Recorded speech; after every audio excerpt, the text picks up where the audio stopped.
Hey, vous saviez que les pubs sur internet, c'est pas forcément nul à chier? Hé, qu'est-ce que tu fous? C'est mon émission, Nawak! Molo, Julo, it's a prank! Aujourd'hui, c'est un pub du coin, pas un nawak. Alors c'est parti pour un pub du coin normal, comme vous les aimez. Mais c'était une blague, Julien! C'est un prank! En fait, la caméra était juste ici, mec! C'est bon, j'ai compris, on va donc parler de caméra cachée aujourd'hui. Aujourd'hui donc, on va parler de la pub sur internet, et par là, on veut dire les pubs qu'on voit nulle part ailleurs, parce que comme vous le savez, on voit souvent les mêmes pubs à la télé que juste avant les vidéos de nos youtubeurs préférés. Sauf qu'au moins sur YouTube, on peut les passer après 5 secondes. C'est vrai, mais oublions YouTube, aujourd'hui on s'intéresse à internet. Vous savez, ce monde merveilleux où des mères de famille rendent des nutritionnistes fous, et où on peut facilement agrandir son pénis en 3 étapes. Et je n'ai pas pris ces sujets au hasard. On ne peut pas parler des pubs sur internet sans aborder ce genre de réclame qu'on peut voir un peu partout. Bah oui, internet c'est le royaume des pubs aguicheuses, mal faites et mal orthographiées qui essayent de nous vendre des trucs tellement ridicules que je me demande... Bonjour, Hey, je suis Arthur. mais qui Et je m'interrompt vous souhaite là? la bienvenue Ça vient sur d'où, le ça? site. Vous avez toujours rêvé d'être millionnaire? Ici, pas d'arnaque. Hey, qu'est-ce que tu fais, non? Abonnez-vous! Ça fait du bien quand ça s'arrête. Bah oui, mais on se devait de parler de cet aspect des pubs internet. En fait, ce qui change par rapport aux médias traditionnels, c'est le moyen de diffusion. Ici, une pub peut apparaître un peu partout sur votre écran, mais aussi dans un nouvel onglet ou une autre fenêtre. Elle peut même passer en même temps qu'un autre truc que vous regardez. Ça, c'est impossible à la télé. C'est tellement agressif, des fois, j'arrive même pas à fermer les différentes pubs. Oui, et puis souvent, c'est des pubs qui vous visent directement. Elles prennent en compte nos historiques et on se retrouve partout où on va avec des pubs pour le dernier livre qu'on a regardé sur Amazon. Mais il n'y a pas que des aspects négatifs dans la pub sur internet. C'est un média qui permet de créer plus librement et à moindre coût. Je vais m'expliquer au travers d'un exemple. Là, ce que vous avez sous les yeux, c'est une pub Pepsi créée en partenariat avec le joueur NBA Kyrie Irving. Il s'agit d'une caméra cachée pour laquelle le joueur s'est grimé en personne âgée pour aller exploser les jeunes sur un terrain de basket. Je trouve l'idée géniale et la vidéo est vraiment réussie. Ça a tellement bien marché qu'ils ont repris le concept plein de fois pour d'autres sports et d'autres personnalités comme Cristiano Ronaldo. En plus, dans la vidéo, le personnage de Kyrie s'appelle Uncle Drew. Et encore aujourd'hui, c'est un surnom que les vrais commentateurs de NBA lui donnent. Cette vidéo est ancrée dans les mémoires. Ce qui est intéressant avec cette pub, c'est qu'elle n'aurait pas pu être créée ailleurs. La vidéo dure 5 minutes, et encore, ça c'est qu'un chapitre. En tout, il y a plus de 23 minutes de contenu, et on a besoin de ces 5 minutes. Avec le maquillage, l'arrivée sur le terrain, le moment où il remplace un joueur, où il fait semblant d'être nul, etc. Cette pub nous propose une vraie histoire, et c'est ça qui la rend géniale.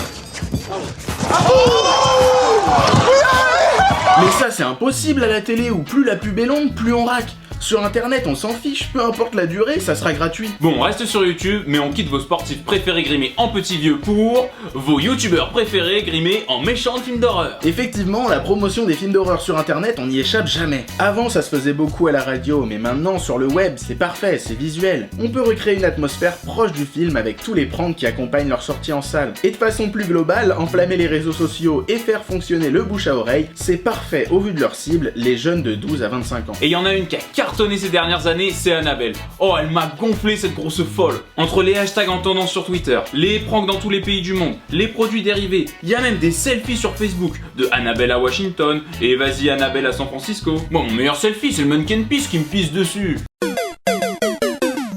Pour en revenir à Annabelle, c'est un spin-off du célèbre Conjuring sorti en 2014, suivi d'Annabelle 2 en 2017. Le premier film est classé numéro 5 dans le top 10 des films d'horreur les plus rentables de France, comme quoi la com a bien marché. Et sachez que le film a rapidement été retiré des salles, ça rendait les gosses hystériques et ils se foutaient sur la tronche.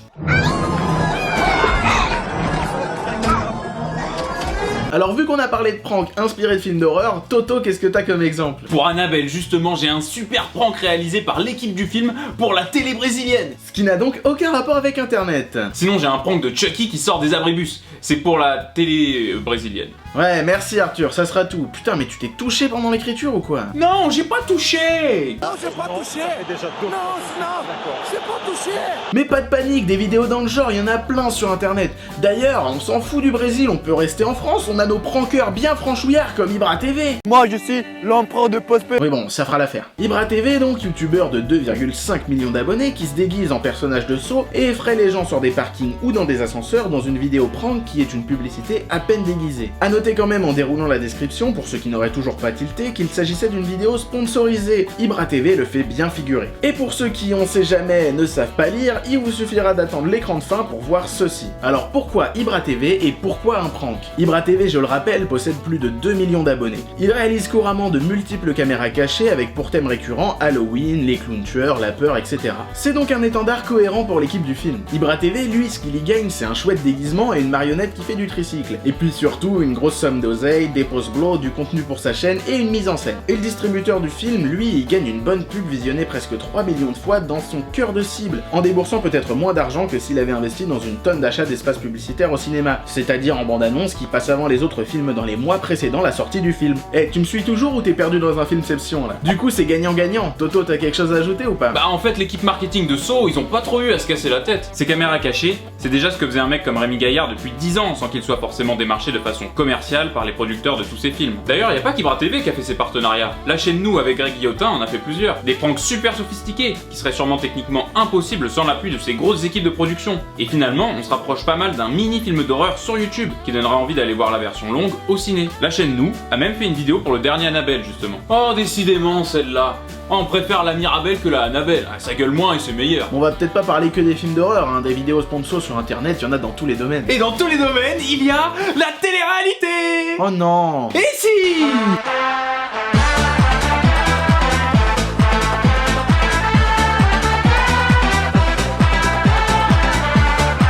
Est-ce qu'on est vraiment obligé? En fait, on va pas parler directement de télé-réalité, mais de télé-reality, comme Litchi, vous voyez.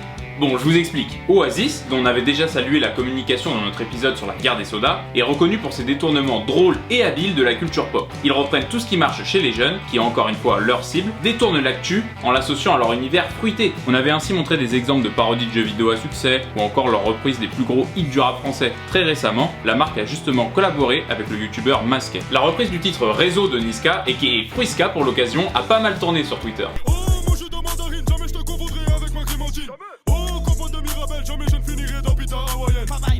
Ça c'était pour le rappel. Bon et forcément, comment passer à côté du phénomène télé-réalité, véritable machine à buzz chez une partie du jeune public? Genre Loana et Jean-Edouard dans la piscine du loft? C'est à peu près ça, sauf que c'était il y a 15 ans. Aujourd'hui la télé-réalité continue de faire polémique et continue surtout de faire de l'audience. Et comment ne pas parler du journaliste le plus médiatisé du milieu, j'ai nommé Jérém Star. Je vois pas trop le rapport avec Oasis.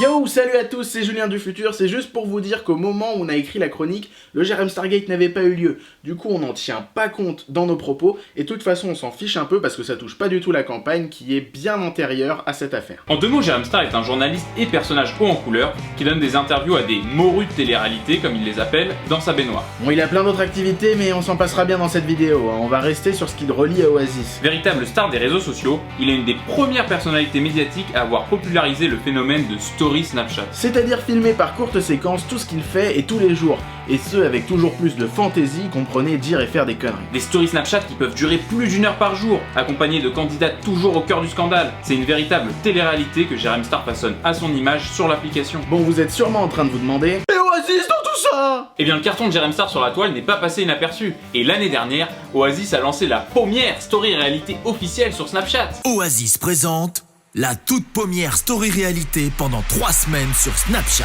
Et pour se faire de la pub et ramener du monde sur leur Snap, quoi de mieux que s'adresser au number 1 de l'application et maître de la télé-réalité? Salut les vermines, alors aujourd'hui je reçois dans ma baignoire Frambourgeoise. Comment vas-tu, boule de jus? Wouhou! Ça commence. Bon, est-ce que tu peux nous parler de la toute première story réalité qui débarque sur Snapchat, les fruits à Ibiza Ananas? Je prends un dernier selfie pour mon compte Instagram.